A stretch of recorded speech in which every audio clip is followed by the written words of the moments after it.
Hello student, তোমরা কেমন আছো? নিশ্চয়ই তোমরা ভালোই আছো, বাড়িতে বসে পড়াশোনা করছো। আজকে আমি তোমাদের ক্লাস 11-এর কেমিস্ট্রির একটি অধ্যায়, যে অধ্যায়টি হচ্ছে রেডক্স বিক্রিয়া অর্থাৎ রেডক্স রিঅ্যাকশন, এই অধ্যায়ের যে প্রথম অংশটা, সেই প্রথম অংশটা আজকে আমি তোমাদের সামনে আলোচনা করব। জানি তোমাদের মনে অনেক কোশ্চেন আসবে এবং সেই কোশ্চেনগুলো আমাদের সাথে যোগাযোগ করবে। পরবর্তীকালে আমরা সেগুলো সলভ করার চেষ্টা করব। দেখো, এই যে রেডক্স বিক্রিয়া যে চ্যাপ্টারটা, তার যে ছোট ছোট জিনিসগুলো, অর্থাৎ এই চ্যাপ্টারটা পড়তে গেলে যে সকল জিনিসগুলোর প্রয়োজন হয় সেগুলো কিন্তু তোমরা নিচের ক্লাসে পেয়েছো। অর্থাৎ 9-10 লেভেলে কিন্তু কিছু কিছু আইডিয়া এই চ্যাপ্টারের ছিল। আমি যখন চ্যাপ্টারটি আলোচনা করতে যাব তখন দেখবে, যখন আমরা একটা একটা টার্ম নিয়ে আলোচনা করব, তোমাদের মনে হবে এই টার্মটা তো পেয়েছি আগে কোথাও না কোথাও। তাহলে তোমাদের খুব একটা অসুবিধা হবে না এই চ্যাপ্টারটি পড়তে। আমি এই চ্যাপ্টারটি কেন পড়াচ্ছি দেখো, এই চ্যাপ্টারটি আমাদের এসসিআরটির যে বইটা তোমাদেরকে দেওয়া হয়েছে তার সেকেন্ড ভলিউমের মধ্যে দ্বিতীয় যে ভাগটা আছে তার মধ্যে প্রথম চ্যাপ্টার এটি। কারণ এই চ্যাপ্টারটা এতই ইম্পর্টেন্ট চ্যাপ্টার যে এই চ্যাপ্টারটা অর্গানিক, ইনঅর্গানিক, ফিজিক্যাল, কেমিস্ট্রির এই তিনটা ব্রাঞ্চেই অত্যন্ত প্রয়োজনীয় একটি চ্যাপ্টার। বিভিন্ন জায়গাতে এই চ্যাপ্টারের কনসেপ্টটা কাজে লাগে। তার জন্য আমি এই চ্যাপ্টারটা আজকে তোমাদের সামনে আলোচনা করতে যাচ্ছি। দেখো, রেডক্স বিক্রিয়া এই চ্যাপ্টারটি আলোচনার প্রথমে আমি বলে দেই যে এই রেডক্স শব্দটিকে বুঝতে গেলে তোমাকে প্রথমে কিছু আগের ক্লাসে বলতে 9 বা 10 লেভেলে পেয়েছো এমন কিছু পদ আগে তোমাকে জেনে নিতে হবে। ওই পদগুলো যদি তুমি জেনে নাও, ওই পদগুলোর যদি ক্লিয়ার কনসেপশন তোমার থাকে, তাহলে কিন্তু তুমি সহজে এই চ্যাপ্টারটি বুঝে যাবে। তো যাই হোক, আমি ওই পদগুলো নিয়ে প্রথমে শুরু করছি। দেখো, রেডক্স বিক্রিয়াটি পড়তে গেলে প্রথমে তোমাকে যে পদটি নিয়ে আমি আলোচনা করব আর যে পদটি তোমাকে জানতে হবে সেটি হচ্ছে জারণ বিক্রিয়া কাকে বলে। জারণ কাকে বলে? যে আমি পদটি বললাম সাথে সাথে তোমাদের কিন্তু অনেকের মনে হয়ে গেল যে জারণ কাকে বলে, কারণ তোমরা পেয়েছো জারণ কাকে বলে। জারণ বিক্রিয়া কাকে বলে বা জারণ কাকে বলে? জারণের আমি যদি প্রাচীন যে সংজ্ঞাগুলো, অর্থাৎ আগের যে সংজ্ঞাগুলো ছিল, ওল্ড কনসেপ্ট, পুরানো ধারণার যে সংজ্ঞাগুলো ছিল, সেই সংজ্ঞাগুলো থেকে শুরু করে একদম নতুন সংজ্ঞা অর্থাৎ ইলেকট্রনীয় কনসেপ্ট পর্যন্ত আমি আসব একটি একটি করে। দেখো, জারণ বিক্রিয়া কাকে বলে? আমি যদি বলি যে জারণ বিক্রিয়া কাকে বলে, যে সকল বিক্রিয়ায় অক্সিজেনের সংযোগ ঘটে, অর্থাৎ কোনো রাসায়নিক বিক্রিয়াতে যদি অক্সিজেনের সংযোগ ঘটে,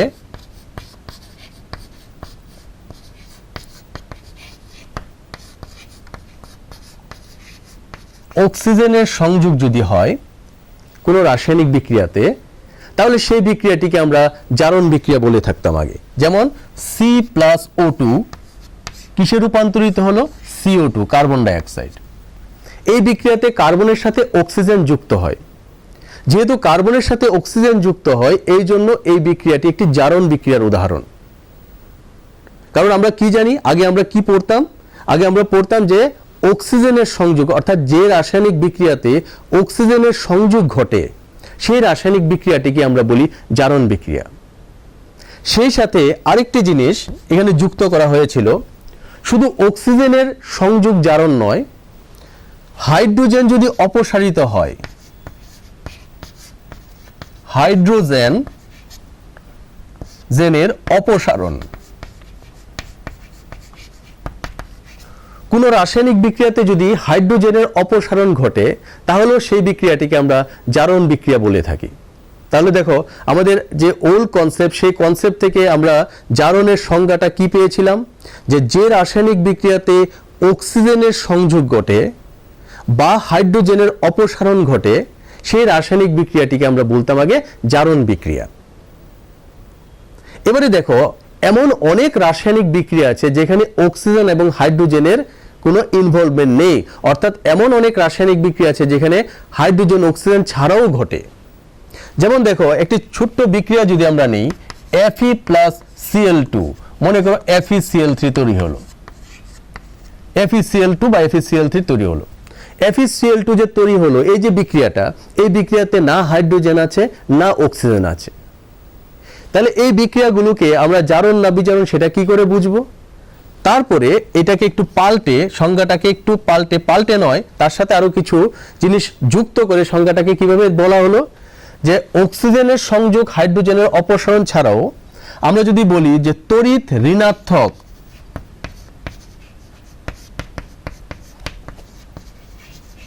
মৌলের সংযোজন,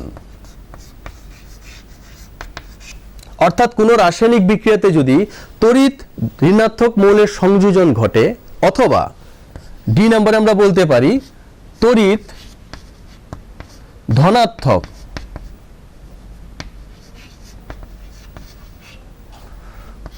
মৌলের অপসারণ, তাহলে এই বিক্রিয়াটিকে আমরা জারণ বিক্রিয়া বলবো। তাহলে দেখো জারণের সংজ্ঞাটা কিভাবে আমরা বলবো, যে রাসায়নিক বিক্রিয়াতে অক্সিজেনের সংযোগ ঘটে, অথবা হাইড্রোজেনের অপসারণ ঘটে, অথবা তড়িৎ ধনাত্মক মৌলের তড়িৎ ঋণাত্মক মৌলের সংযোজন ঘটে, অথবা তড়িৎ ধনাত্মক মৌলের অপসারণ ঘটে, তাহলে সেই বিক্রিয়াটিকে আমরা বলবো জারণ বিক্রিয়া।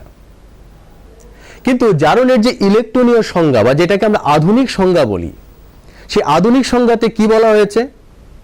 আধুনিক সংজ্ঞাতে বলা হয়েছে যে রাসায়নিক বিক্রিয়াতে কোনো মৌল বা আয়ন ইলেকট্রন বর্জন করে।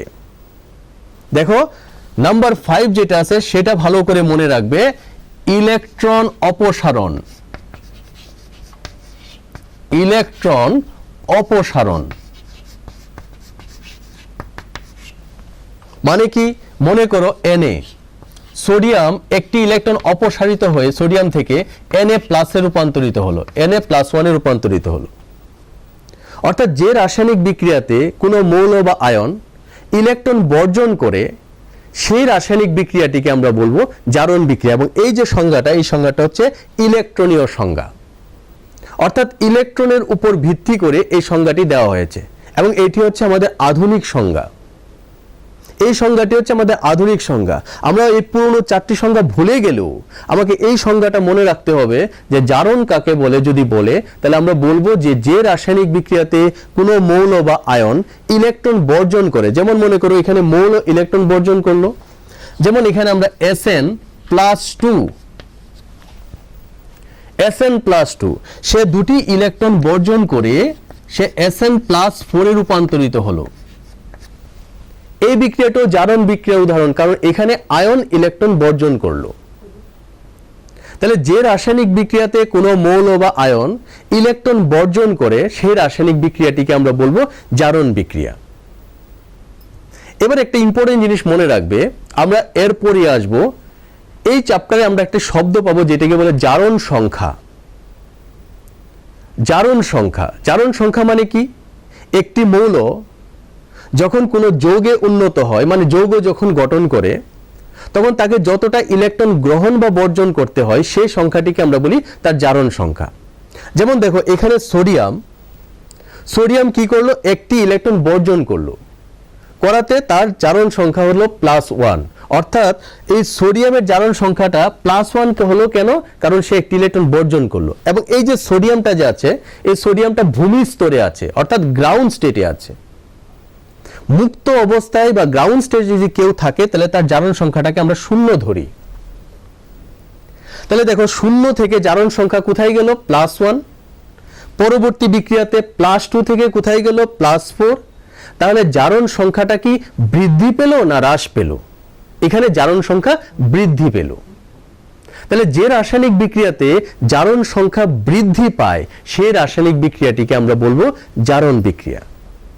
তাহলে দেখো জারণ সংখ্যার সাপেক্ষে তোমাকে এই জিনিসটা মনে রাখতে হবে, জারণ সংখ্যার সাপেক্ষে জারণের সংজ্ঞাটা মনে রাখতে হবে।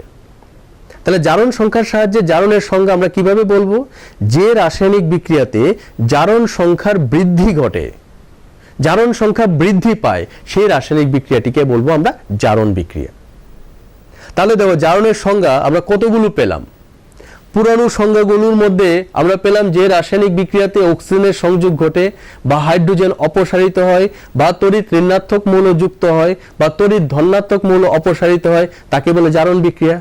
ইলেকট্রনীয় সংজ্ঞাতে গিয়ে পেলাম কি যে রাসায়নিক বিক্রিয়াতে কোনো মৌল বা আয়ন ইলেকট্রন বর্জন করে সেই রাসায়নিক বিক্রিয়াটিকে আমরা বলবো জারণ বিক্রিয়া। এবং ইলেকট্রন বর্জন করলে কি হয়, জারণ সংখ্যা বৃদ্ধি পায়। সুতরাং জারণ সংখ্যার সাপেক্ষে যখনই আমি সংজ্ঞা দেব আমরা কি বলবো, যে রাসায়নিক বিক্রিয়াতে জারণ সংখ্যার বৃদ্ধি ঘটে। মনে রাখবে এই লাইনটা, যে রাসায়নিক বিক্রিয়াতে জারণ সংখ্যার বৃদ্ধি ঘটে সেই রাসায়নিক বিক্রিয়াটিকে আমরা বলবো জারণ বিক্রিয়া। ক্লিয়ার হয়েছে এই জিনিসটা? এবারে দেখো, যেহেতু তুমি জারণের সংজ্ঞা পেয়ে গেলে, এবারে আমরা আরেকটা পদ যেটাকে বলে বিজারণ। বিজারণ হচ্ছে জারণের ঠিক বিপরীত বিক্রিয়াটি। অর্থাৎ জারণের যদি বিপরীত বিক্রিয়াটি বিজারণ হয় তাহলে বিজারণের সংজ্ঞাটা আমরা এখান থেকেই দিতে পারি। তোমরা আমার সাথে সাথে মনে করো বা বলো তো, এখানে আমরা কি লিখলাম, জারণ বিক্রিয়াতে অক্সিজেনের সংযোগ। তাহলে বিজারণ বিক্রিয়ার ক্ষেত্রে কি হবে, অক্সিজেনের সংযোগ হবে না অপসারণ হবে? নিশ্চয়ই তোমরা মনে এসে গেছে কি, অপসারণ হবে। তাহলে আমরা বিজারণের সংজ্ঞাটা কিভাবে দেব? বিজারণের সংজ্ঞাটা আমরা যদি এই পয়েন্টগুলোর সাপেক্ষে আমরা দিতে চাই তাহলে কিভাবে দেব? অক্সিজেনের সংযোগের জায়গাতে আসবে অক্সিজেনের অপসারণ।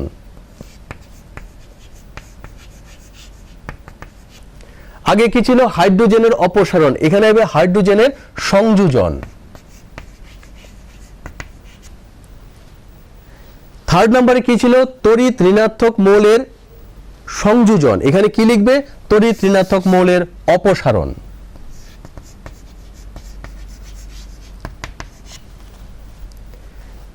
তড়িৎ ধনাত্মক মৌলের কি হবে, তড়িৎ ধনাত্মক মৌলের হবে সংযোজন।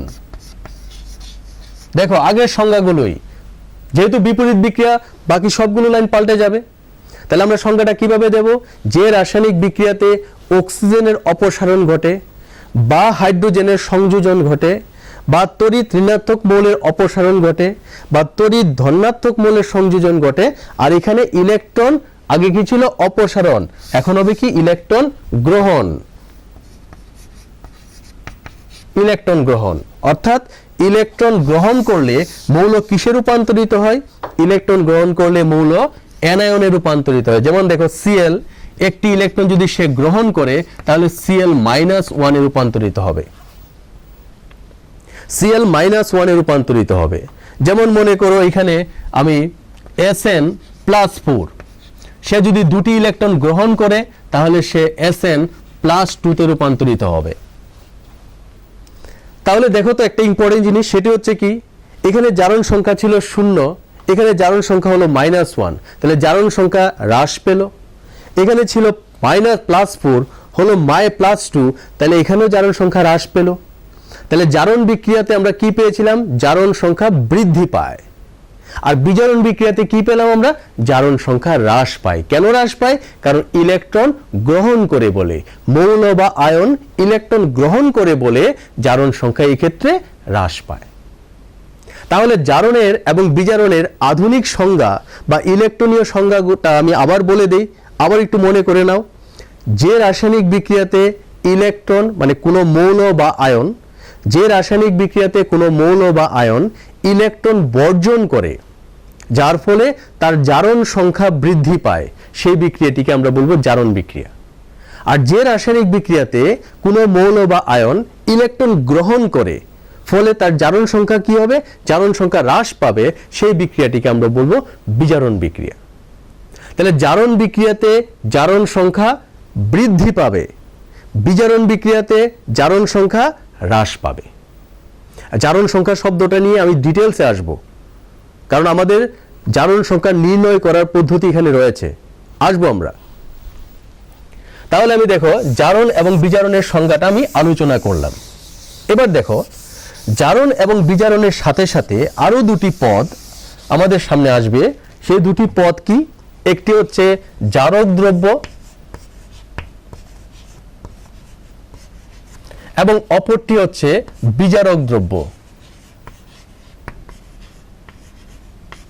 দ্রব্য। এই দুটি পদও কিন্তু সাথে সাথে আসবে, একটি হচ্ছে জারক দ্রব্য এবং অপরটি হচ্ছে বিজারক দ্রব্য। দেখো জারক দ্রব্য কাকে বলে, একটা ছোট্ট উদাহরণ ধরে নাও। মনে করো আমি একটি মৌল এ আর তুমি একটি মৌল বি, ঠিক আছে? আমি এ, তুমি বি। আমি তোমাকে একটি ইলেকট্রন দান করলাম। আমি যদি ইলেকট্রনটা তোমাকে দান করি আর তুমি যদি সেই ইলেকট্রনটা গ্রহণ করো, তাহলে যেহেতু আমি ইলেকট্রন দান করলাম, আমার কি হলো? জারণ না বিজারণ? একটু আগে পেয়েছি জারণ কাকে বলে, যে রাসায়নিক বিক্রিয়াতে ইলেকট্রন বর্জন করা হয়। আর বিজারণ কি? যে রাসায়নিক বিক্রিয়াতে ইলেকট্রন গ্রহণ করা হয়। তাহলে আমি যদি তোমাকে একটি ইলেকট্রন দান করি, আমি যেহেতু ইলেকট্রনটা দান করলাম, আমার কি হলো? আমার জারণ হলো। আর তুমি যেহেতু ইলেকট্রনটা গ্রহণ করলে, তোমার কি হলো? তোমার বিজারণ হলো। তাহলে তোমাকে বিজারণ যে হলো, তোমার এই তোমাকে বিজারিত কে করলাম? আমি করলাম। তাহলে আমি তোমাকে বিজারিত করতে গেলে আমার নিজের কি হতে হবে? জারিত হতে হবে আমার, তাহলে আমি তোমাকে বিজারিত করতে পারবো। এবার উল্টা ঘটনাটা ভাবো। উল্টো ঘটনাটার মধ্যে মনে করো আমি তোমার কাছ থেকে ইলেকট্রন নিয়ে নিলাম, তাহলে আমি নিজে বিজারিত হয়ে গেলাম, তুমি জারিত হয়ে গেলে। তাহলে যে সকল দ্রব্য নিজে বিজারিত হয় এবং অন্য পদার্থকে জারিত করে, যে সকল পদার্থ নিজে বিজারিত হয়ে অন্য পদার্থকে জারিত করে, তাকে আমরা বলবো জারক দ্রব্য। আর যে সকল পদার্থ নিজে জারিত হবে এবং অন্য পদার্থকে বিজারিত করবে, তাকে আমরা বলবো বিজারক দ্রব্য। ক্লিয়ার? জিনিসটা পরিষ্কার হলো? আমি আবারও সংজ্ঞাটা বলে দেই। কোনো দ্রব্য বা কোনো পদার্থ যদি নিজে বিজারিত হয়, তাহলে সে অন্য পদার্থকে জারিত করে। এই প্রক্রিয়াটিকে আমরা বলি কি প্রক্রিয়া? মানে এই দ্রব্যটাকে আমরা কি দ্রব্য বলবো? এই দ্রব্যটাকে আমরা বলবো জারক দ্রব্য। তাহলে জারক দ্রব্য নিজে বিজারিত হবে এবং অন্য পদার্থকে জারিত করবে। অনুরূপে বিজারক দ্রব্য কি হবে? বিজারক দ্রব্য নিজে জারিত হবে এবং অন্য পদার্থকে বিজারিত করবে। তাহলে যে সকল পদার্থ নিজে বিজারিত হয় এবং অন্য পদার্থকে জারিত করে, তাকে আমরা বলবো জারক দ্রব্য। আর যে পদার্থ নিজে জারিত হবে এবং অন্য পদার্থকে বিজারিত করবে, তাকে আমরা বলবো বিজারক দ্রব্য। তাহলে দেখো চারটা পদ। একটা পদ ছিল জারণ, এরপরে বিজারণ, জারক দ্রব্য, বিজারক দ্রব্য। এই চারটা জিনিস মাথায় রাখবে। এই চারটা পদ সম্বন্ধে ক্লিয়ার কনসেপশন যেন তোমাদের থাকে, তাহলে এই চ্যাপ্টারটা পড়তে খুব একটা অসুবিধা হবে না। এবারে আমরা আসবো যে রেডক্স বিক্রিয়া কাকে বলে। রেডক্স বিক্রিয়া কাকে বলে? রেডক্স বিক্রিয়া হচ্ছে যে রাসায়নিক বিক্রিয়াতে জারণ এবং বিজারণ, অক্সিডেশন এবং reduction, if both the reaction occurs simultaneously, অর্থাৎ যে রাসায়নিক বিক্রিয়াতে জারণ এবং বিজারণ উভয় বিক্রিয়া সমান হারে হয়, যেখানে জারণ হবে আবার বিজারণও হবে, যদি সমানভাবে সংগঠিত হয়, তাহলে ওই বিক্রিয়াটিকে আমরা বলবো রেডক্স বিক্রিয়া। তাহলে দেখো রেডক্স বিক্রিয়া কাকে বলে? ইন্টারেস্টিং জিনিস। রেডক্স বিক্রিয়া কাকে বলে? যে রাসায়নিক বিক্রিয়াতে জারণ এবং বিজারণ একই সঙ্গে ঘটে, সেই রাসায়নিক বিক্রিয়াটাকে আমরা বলবো রেডক্স বিক্রিয়া, বা আমরা এখানে redox reaction. That means if oxidation and reduction both the reaction occur simultaneously, then the reaction is called redox reaction. এবারে দেখো, তাহলে আমরা পাঁচটা পদ জেনে গেলাম। একটা হচ্ছে জারণ, একটা হচ্ছে বিজারণ, একটা হচ্ছে জারক দ্রব্য, একটা বিজারক দ্রব্য, আর এটা হচ্ছে রেডক্স বিক্রিয়া। এবারে দেখো, এবার একটা ইম্পর্টেন্ট জিনিস আমরা এখন আলোচনা করব, সেটা হচ্ছে জারণ সংখ্যা। জারণ সংখ্যা আমি একটু প্রথমে বলেছিলাম যে জারণ সংখ্যা জিনিসটা কি? Oxidation number. জারণ সংখ্যা হচ্ছে অক্সিডেশন নাম্বার। জারণ সংখ্যা জিনিসটা কি? সেটি হচ্ছে কি, মুক্ত অবস্থায় কোনো মৌল যখন যৌগ উৎপন্ন করে, মৌলটা যখন যৌগে রূপান্তরিত হয়, মনে করো হাইড্রোজেন, সে অক্সিজেনের সাথে যুক্ত হয়ে জল উৎপন্ন করলো, তো ভূমি স্তরে বা গ্রাউন্ড স্টেটে, বা আমরা বলতে পারি যে মুক্ত অবস্থায় কোনো মৌল যখন মুক্ত অবস্থা থেকে তার কোনো যৌগে উন্নত হয় তখন তাকে যতটা ইলেকট্রন গ্রহণ বা বর্জন করতে হয় সেই সংখ্যাটাকে আমরা বলি তার জারণ সংখ্যা।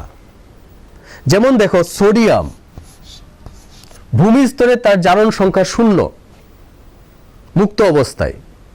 সোডিয়াম কি করে একটি ইলেকট্রন বর্জন করে Na প্লাসে রূপান্তরিত হয়, মানে প্লাস 1 এ রূপান্তরিত হয়। ক্লোরিন কি করে সে ওই ইলেকট্রনটি গ্রহণ করে Cl মাইনাসে রূপান্তরিত হয় -1। এবং আমরা জানি যে Na প্লাস Cl মাইনাস পরস্পর যুক্ত হয়ে NaCl যৌগ গঠন করে। তাহলে আমাকে বলো NaCl যৌগটি গঠন করার জন্য সোডিয়ামকে কয়টি ইলেকট্রন বর্জন করতে হলো? একটি। ক্লোরিনকে কয়টি ইলেকট্রন গ্রহণ করতে হলো? একটি। এই যে যত সংখ্যক ইলেকট্রন সে গ্রহণ বা বর্জন করে, যত সংখ্যক ইলেকট্রন সে গ্রহণ করে বা বর্জন করে সেই সংখ্যাটিকে আমরা বলি তার জারণ সংখ্যা। তাহলে জারণ সংখ্যা জিনিসটা কি?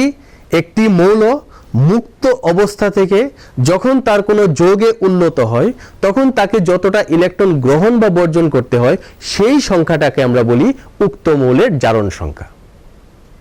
এবারে আমরা আসব যে জারণ সংখ্যা আমরা কিভাবে নির্ণয় করব। আজকে আমি তোমাদের জারণ সংখ্যা নির্ণয়ের সাধারণ নিয়মগুলো আলোচনা করব। ব্যতিক্রমী নিয়মগুলো আমরা পরের চ্যাপ্টারে মানে পরের ক্লাসে আলোচনা করব। কারণ জারণ সংখ্যা নির্ণয়ের যে নিয়মগুলো আছে তার মধ্যে কিছু ব্যতিক্রমী নিয়ম আছে। সেই ব্যতিক্রমী নিয়মগুলো আমি নেক্সট ক্লাসে আলোচনা করব। আজকে হচ্ছে আমাদের স্বাভাবিক অবস্থায় কোনো মৌলের জারণ সংখ্যা বের করতে গেলে যে নিয়মগুলোর দরকার লাগে সেই নিয়মগুলো আলোচনা করছি। তোমরা কিন্তু সাথে সাথে খাতাতে সেই নিয়মগুলো একটু লিখে নেবে, তাহলে করতে সুবিধা হবে তোমাদের। খাতাতে সেই নিয়মগুলো একটু লিখে নেবে। তো জারণ সংখ্যা নির্ণয়ের জন্য যে নিয়মাবলীগুলো আছে সেই নিয়মগুলো কি?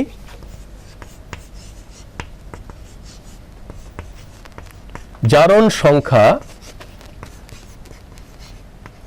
নির্ণয়ের নিয়মাবলী।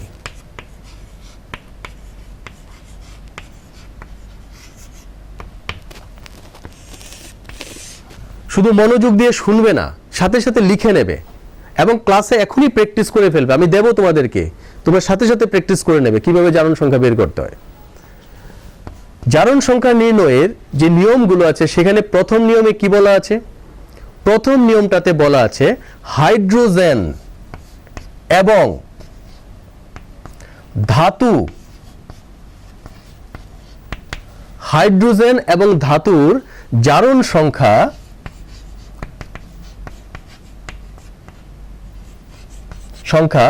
সর্বদাই ধনাত্মক হয়।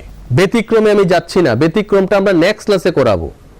তাহলে মনে রাখবে যে হাইড্রোজেন এবং ধাতুর জারণ সংখ্যা সর্বদাই ধনাত্মক হয়। নাম্বার 2, সেকেন্ড পয়েন্টটা কি? অক্সিজেন এবং অধাতুর জারণ সংখ্যা সর্বদাই ঋণাত্মক হয়। তাহলে প্রথম পয়েন্টটাতে কি পেলাম? প্রথম পয়েন্টটাতে পেলাম হাইড্রোজেন এবং ধাতুর জারণ সংখ্যা সর্বদাই ধনাত্মক হয় এবং অক্সিজেন এবং অধাতুর জারণ সংখ্যাটা ঋণাত্মক হয়। আমি আবারও বলি, বইয়ের মধ্যে দেখবে আমি কিন্তু ব্যতিক্রমী নিয়মগুলোতে এখন যাচ্ছি না। ব্যতিক্রমী নিয়মগুলো আমি করাবো নেক্সট ক্লাসে। এখানে হচ্ছে আমাদের সাধারণ নিয়মগুলো নিয়ে আলোচনা করছি। তাহলে প্রথম নিয়মটাতে পেলাম কি? হাইড্রোজেন এবং ধাতুর জারণ সংখ্যা ধনাত্মক, অক্সিজেন এবং অধাতুর জারণ সংখ্যা ঋণাত্মক। নাম্বার 3, মুক্ত অবস্থায় কোনো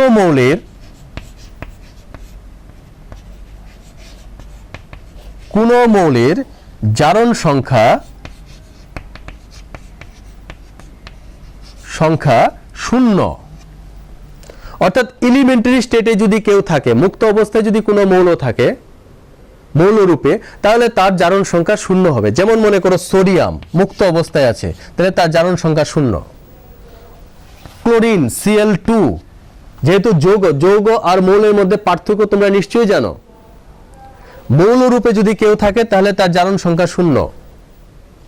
O3 ওজন তার জারণ সংখ্যাও শূন্য। ফসফরাস P4 তার জারণ সংখ্যাও শূন্য। সালফার S8 তার জারণ সংখ্যাও শূন্য। অ্যালুমিনিয়াম তার জারণ সংখ্যাও শূন্য। অর্থাৎ মুক্ত অবস্থায় কোনো মৌল যদি থাকে সেই মৌলের জারণ সংখ্যাটি শূন্য হয়।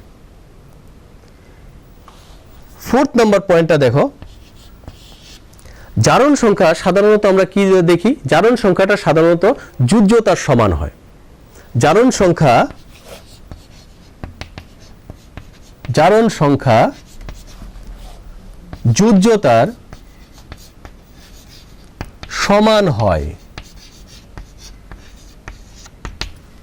জারণ সংখ্যা যোজ্যতার সমান হয়, অর্থাৎ এই ক্ষেত্রে কি হচ্ছে, যোজ্যতা যত মৌলের জারণ সংখ্যাটা তাই হয়।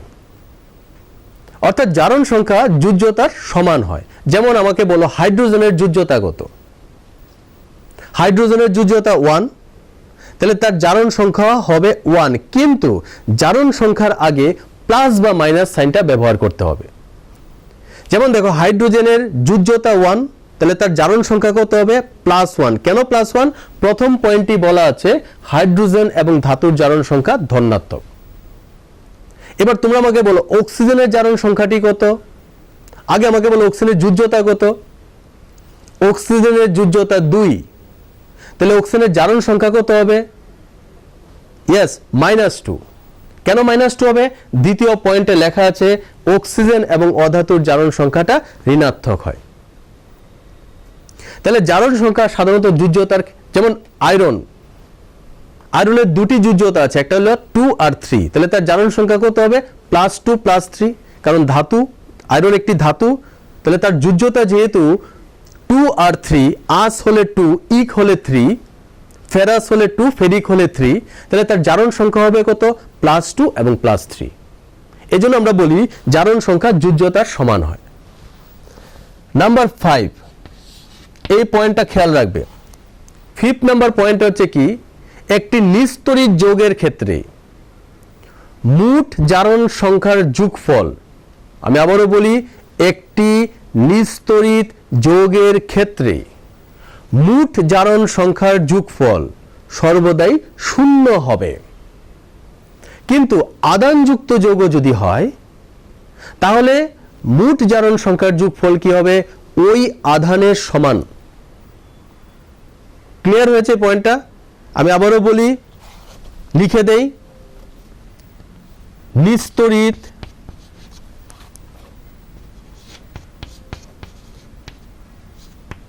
নিস্তড়িত যৌগের ক্ষেত্রে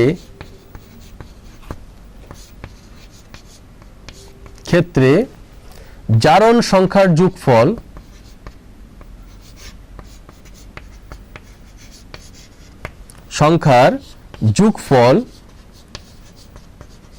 is equal to 0। নিস্তড়িত যৌগের ক্ষেত্রে জারণ সংখ্যার যোগফল 0। যেমন একটি উদাহরণ তোমাদেরকে আমি দেই। আমাকে বলো এই যে যৌগটা আছে এটার নাম কি? Carbon die oxide. এই যৌগটির নাম হচ্ছে কার্বন ডাই অক্সাইড। এই যৌগটির উপরে কোনো আধান আছে কি? না।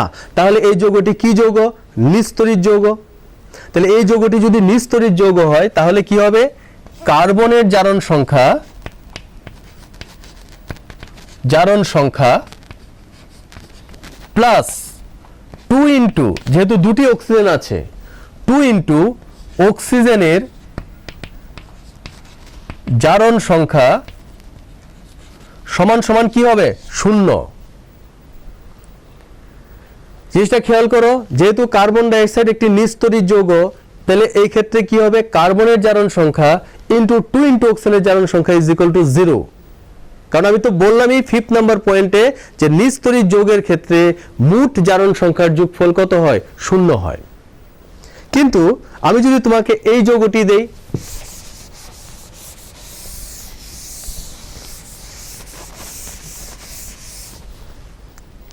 মনে করো আমি এই যৌগটা দিলাম CO3-2, এই আয়নটা দিলাম, এটা কিন্তু নিস্তড়িত না, তার উপরে আধান আছে -2।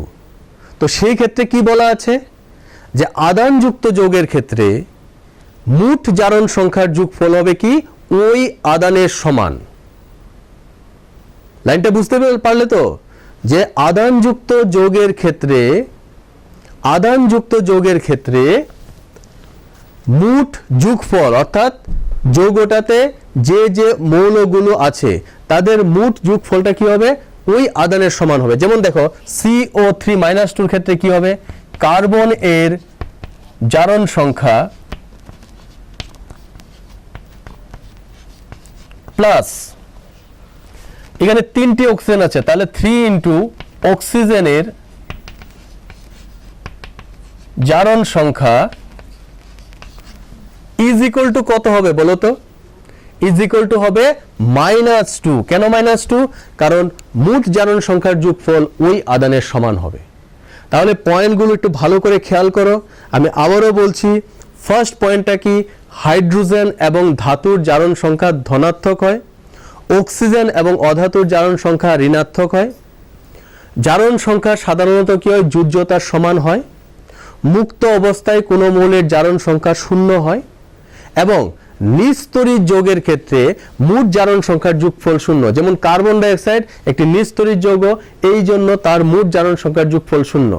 কিন্তু আধানযুক্ত যৌগের ক্ষেত্রে এই যে CO3-2 কার্বনেট আয়ন যেটা আছে, যেহেতু এটা আধানযুক্ত যৌগ, সেই ক্ষেত্রে মোট যে যোগফলটা অর্থাৎ কার্বন প্লাস অক্সিজেন মিলে যে মোট যোগফলটা সেটা হবে কি, ওই আদানের সমান। তাহলে নিস্তড়িত যৌগের ক্ষেত্রে মোট জারণ সংখ্যার যোগফল 0 এবং আধানযুক্ত যৌগের ক্ষেত্রে মোট জারণ সংখ্যার যোগফল ওই আধানের সমান। এই ছিল আমাদের জারণ সংখ্যা নির্ণয়ের সাধারণ নিয়মগুলো, ব্যতিক্রমগুলো নয়। ব্যতিক্রমগুলো আমি নেক্সট ক্লাসে আলোচনা করব। এবারে দেখো, আমরা তো নিয়ম পেয়ে গেলাম। পরীক্ষার মধ্যে সাধারণত এখন পর্যন্ত যে প্রশ্নগুলো আছে সেখানে কোনো সময় জারণ সংখ্যা নির্ণয়ের নিয়ম আসে না। জয়েন্ট ও জারণ সংখ্যা নির্ণয়ের নিয়ম আসেনি এখন পর্যন্ত। কিন্তু আসে কি তাহলে? আসে তোমাকে জারণ সংখ্যা নির্ণয় করতে দেয়। জারণ সংখ্যা নির্ণয় করতে গেলে তোমাকে কিন্তু এই নিয়মগুলো মেনে চলতে হবে। আমি তোমাদের একটা প্রশ্ন দিচ্ছি, সেই প্রশ্নটা খাতাতে লিখো এবং আমার সাথে সাথে সেটি সলভ করো। আমি কয়েকটা যৌগ করে দেব, বাকি কয়েকটা যৌগ তোমরা করবে। প্রশ্নটা লিখো, নিচের যৌগগুলোতে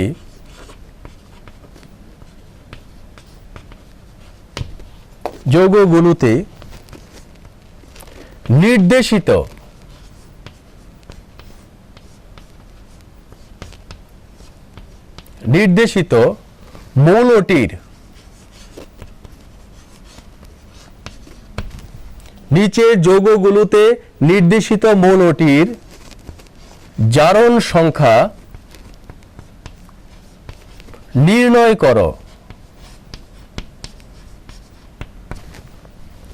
জারণ সংখ্যা নির্ণয় করো। প্রশ্নটি হচ্ছে, নিচের যৌগগুলোতে নির্দেশিত মৌলটির জারণ সংখ্যা নির্ণয় করো। এখানে তোমাকে কিছু যৌগ দিয়ে দেওয়া হবে এবং যৌগ মধ্যস্থ কোন মৌলটির জারণ সংখ্যা নির্ণয় করবে, হয়তোবা নিচে একটি আন্ডারলাইন করে দেবে বা একটি স্টার দিয়ে দেবে।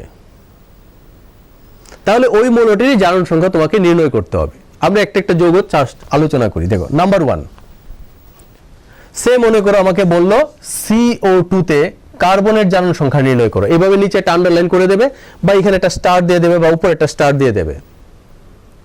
আমাকে বললো যে কার্বন ডাই অক্সাইড যৌগে কার্বনের জারণ সংখ্যা নির্ণয় করো। সেটা আমরা কিভাবে করব? যার জারণ সংখ্যা নির্ণয় করতে হবে তাকে আমরা X ধরব। তাহলে এখানে কার জারণ সংখ্যা নির্ণয় করব? আমরা নির্ণয় করব কার্বনের জারণ সংখ্যা। তাহলে কি লিখব আমরা? মনে করি কার্বনের জারণ সংখ্যা ইজ ইকুয়াল টু X। এখানে কার্বনের জারণ সংখ্যাটা আমরা কত ধরলাম? X। এবার তোমরা বলো CO2 কি নিস্তড়িত যৌগ না আধানযুক্ত যৌগ? CO2 নিস্তড়িত যৌগ। তাহলে কি হবে? মোট জারণ সংখ্যার যোগফলটা কি হবে? মোট জারণ সংখ্যার যোগফলটা হবে 0। তাহলে আমরা কি লিখব, কার্বনের জারণ সংখ্যা প্লাস 2 ইন্টু অক্সিজেনের জারণ সংখ্যা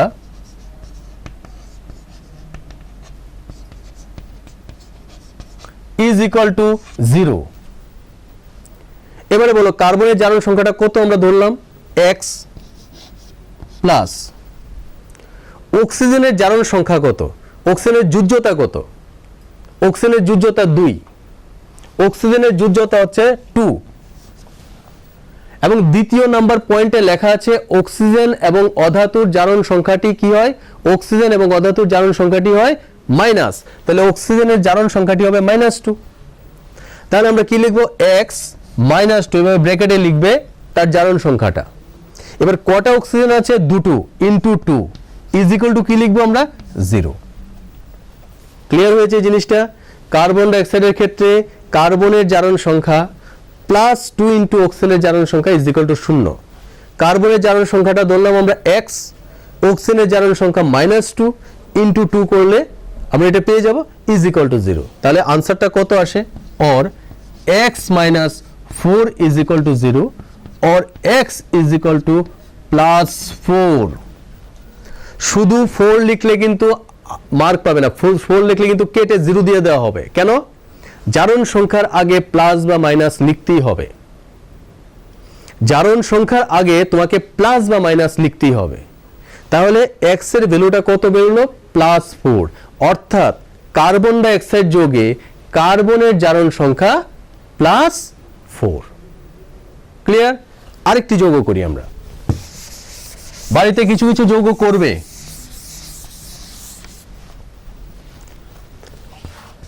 যেমন মনে করো C6H12O6 গ্লুকোজ, গ্লুকোজের মধ্যে আমাকে বললো কার্বনের জারণ সংখ্যা বের করো।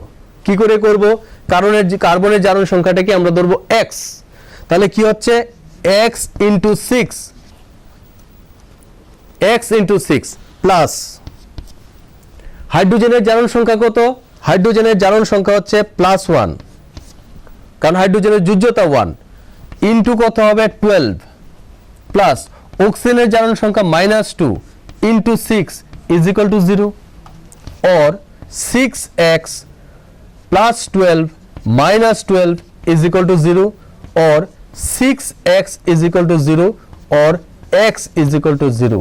That means এই গ্লুকোজ যৌগে কার্বনের জারণ সংখ্যা যেটি সেটি হচ্ছে কত, 0।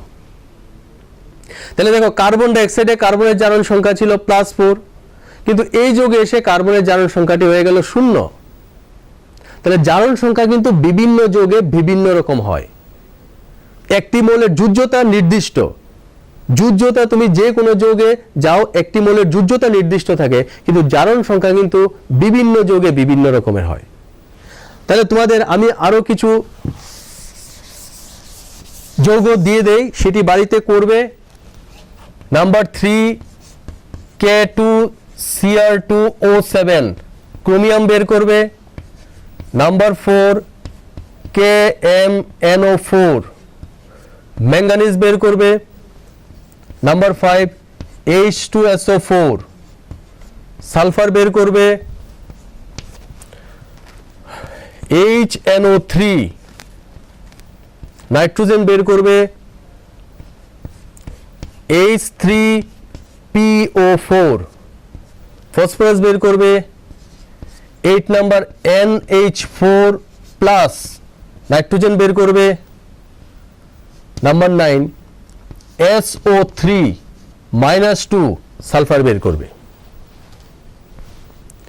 তাহলে একটা জিনিস দেখো, এখানে দুটো যৌগ কিন্তু আছে, কি এই দুটো যৌগ আছে আয়নিক অর্থাৎ আধানযুক্ত যৌগ। সেই ক্ষেত্রে যেমন দেখো নাম্বার 8টা একটু তাড়াতাড়ি আমি করে দেই। নাম্বার 8টা আমাকে বললো নাইট্রোজেনের জারণ সংখ্যা বের করতে, তাহলে নাইট্রোজেনের জারণ সংখ্যাটা হবে x প্লাস হাইড্রোজেনটা তো আমরা জানি +1 ইন্টু 4।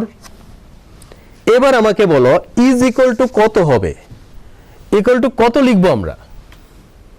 যেহেতু এটা আধানযুক্ত যৌগ, আমরা বললাম যে ওই আধানের সমান, তাহলে ওই আধানের সমান হলে আমরা এখানে লিখবো কি +1। তাহলে আনসারটা কত আসে, x ইজ ইকুয়াল টু -3, তাহলে NH4 প্লাস যোগে নাইট্রোজেনের জারণ সংখ্যা মাইনাস কত 3। তাহলে এভাবে আমরা জারণ সংখ্যা নির্ণয়টা আজকে আমরা শিখলাম। আমি বললাম ব্যতিক্রমী নিয়মগুলো আমি নেক্সট ক্লাসে করাবো। তোমাদেরকে যে হোমওয়ার্কগুলো আমি দিলাম সেই হোমওয়ার্কগুলো করবে, চেষ্টা করবে বের করার জন্য, তোমরা পারবে। তাহলে আজকে ক্লাস এখানেই শেষ করছি। নেক্সট ক্লাসে আমি আবার এই অধ্যায়েরই পরবর্তী অংশটি নিয়ে তোমাদের সামনে আসবো।